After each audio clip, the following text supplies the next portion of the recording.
a raíz de que a López le bajaron sus reformas a la ley eléctrica y a la ley del INE por inconstitucionales por parte de la Suprema Corte de Justicia de la Nación. Ahora los tilda de corruptos y de apoyadores de los clasistas y neoliberales, y propone que los ministros de la Corte sean nombrados por voto popular, porque López no está enterado que la Suprema Corte de Justicia de la Nación es un órgano autónomo y además el supremo poder de justicia de la nación es un poder independiente que ayuda a dar certeza jurídica.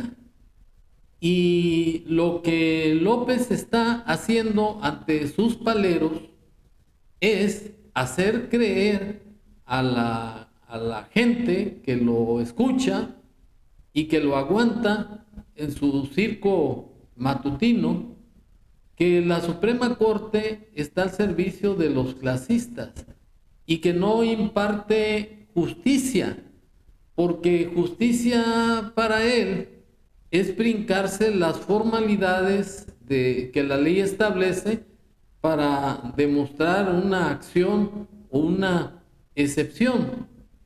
Y en consecuencia, López ahora se le ocurre, para posesionarse del control de la Suprema Corte de Justicia de la Nación, llevarlo a una consulta popular para que sean sus paleros a modo los que nombren a los ministros.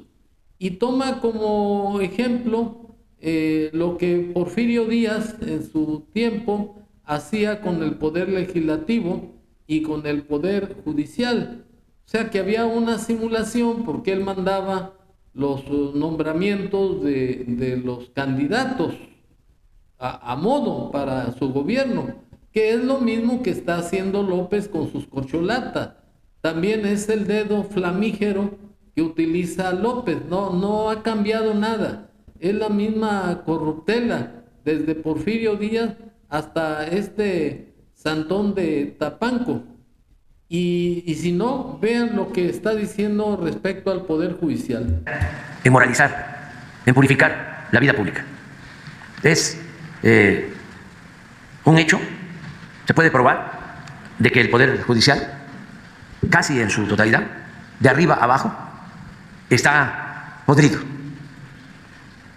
Que solamente le sirve a los potentados y a los delincuentes, que no imparte justicia en beneficio del pueblo. Entonces sí hay que renovarlo. La Constitución establece en su artículo 39 que el poder dimana del pueblo y se instituye para su beneficio, y el pueblo tiene en todo momento el derecho de cambiar la forma de su gobierno. El pueblo es soberano. Esa es la esencia de la democracia. El pueblo manda en la democracia. Entonces, ¿por qué no preguntarle a la gente? ¿Por qué no consultar a los ciudadanos? Y que los expertos, constitucionalistas, muy defensores de estos aparatos de élite, opinen, den sus argumentos, y quienes sostenemos que el pueblo tiene que participar en estas decisiones, que la política es asunto de todos, también podamos argumentar de la importancia de que los ministros de la Corte, los magistrados, los jueces, sean electos, los elija el pueblo, con voto universal, directo, secreto, que no los elija o nombre la élite del poder, sino que sea el pueblo. Además, ya fue así en la época en que gobernó el presidente Juárez y el presidente Lerdo, en lo que se conoce como el periodo de la República Restaurada, de 1810 1876 de 1867 a 1876, 10 años. Fue presidente Benito Juárez y Sebastián Lerdo de Tejada. Y fue el tiempo en que más independencia hubo de los poderes. Ayer estaba yo viendo algo que en efecto tiene don Daniel Cosío Villegas, un Twitter que puso Pedro.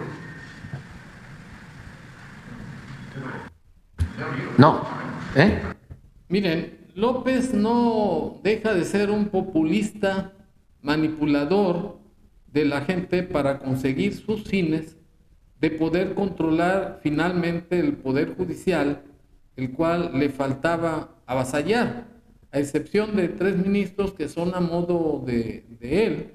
El resto se han manifestado en defender la legalidad y aplicar la Constitución como ley fundamental en el país. Y López, aparte, es un ignorante del derecho, porque López parte de que no se aplicó la justicia por parte de los ministros de la Corte, que porque el poder legislativo es autónomo y que él resolvió lo conducente respecto a la iniciativa de López de la ley del INE, y que al ser aprobada por este órgano y al ser publicada en el periódico oficial, ya es la ley con carácter de irrevocable. Pues no es así, porque la Suprema Corte de Justicia actuó de acuerdo a la ley. Y aquí hay que hacer una clasificación, una diferenciación de lo que es la justicia y de lo que es la ley, de lo que López se confunde y está perdido porque es un analfabeta constitucionalista. Se trata de esto. Según Urpiano, jurista romano, la justicia es dar a cada quien lo que le corresponde.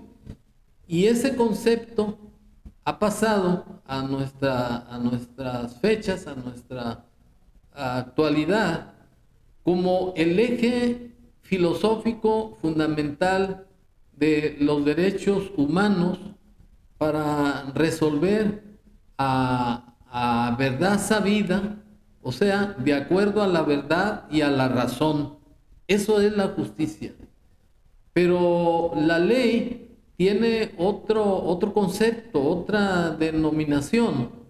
La ley es la norma no arbitraria ni caprichosa para alcanzar el bien general, no para el provecho de una persona o grupo de personas determinados.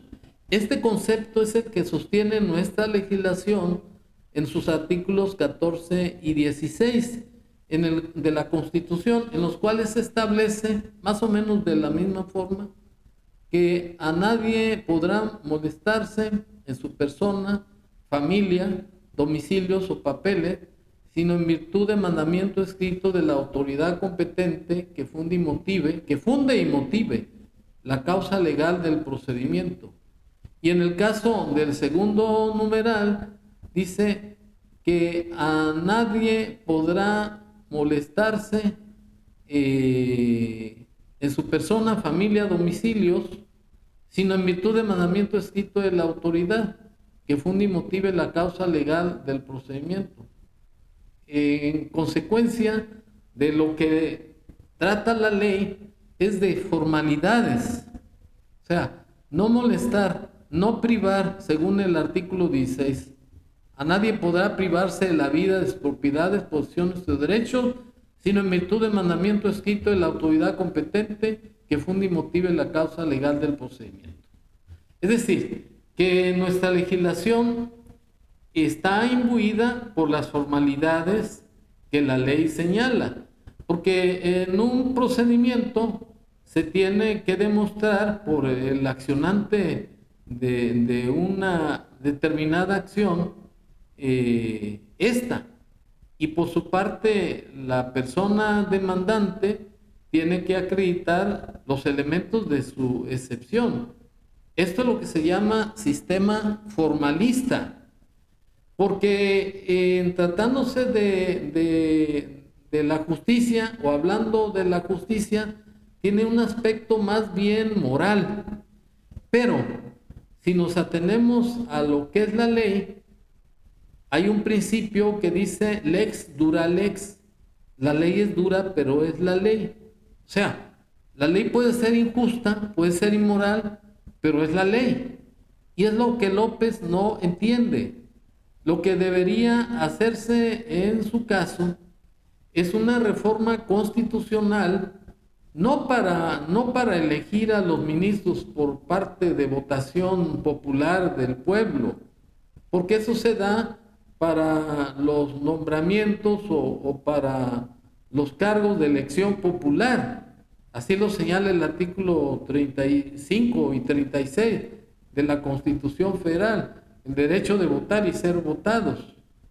Pero en tratándose de los asuntos de justicia, lo que debe hacer López no es someter el nombramiento de los ministros a votación directa, porque es el Consejo de la Judicatura la que debe hacer los nombramientos de la Corte. Y en el caso de los gobiernos de los estados, es el Supremo Tribunal de Justicia, de acuerdo a sus leyes orgánicas del Poder Judicial. Y en el caso del nombramiento de los ministros, pues ya sabemos que es el Ejecutivo que manda una terna al Senado y el Senado es el que los nombra. Y en el caso de los gobernadores de los estados, pues son los encargados de nombrar a los magistrados, en especial al magistrado presidente del Tribunal de Justicia. Y en conclusión, lo que López está peleando es el avasallamiento de la Suprema Corte de Justicia, porque ellos le han demostrado desde el punto de vista de la legalidad constitucional que López sacó o mandó unas iniciativas de ley que son inconstitucionales porque no violan la norma constitucional, y la Constitución es la ley suprema y no hay otra ley arriba de la Constitución, para ser más preciso y más claro. Y otra cuestión que debería observar López es que aplicar el artículo 17 para imponer sanciones, o sea, hacer una reforma al 17 que dice que la justicia debe ser pronta y expedita, impartida por jueces probos y honrados. Lo que debe hacer López para que beneficie a la población, porque ciertamente hay rezagos de muchos años en la administración de justicia, sean tribunales federales o locales. Lo que debe hacer es imponer sanciones o destitución de empleo a aquel funcionario que no aplique justicia en las condiciones y términos que establece la ley. Esas son las reformas que llegan al pueblo. Lo que quiere hacer López es totalmente controlar el Poder Judicial. Y eso no debemos de permitirlo, porque López es un zafado, es un tipo loco que no reacciona, que no reflexiona, que no tiene conocimientos jurídicos. Y por eso termino este comentario que López es un pobre pendejo. Gracias.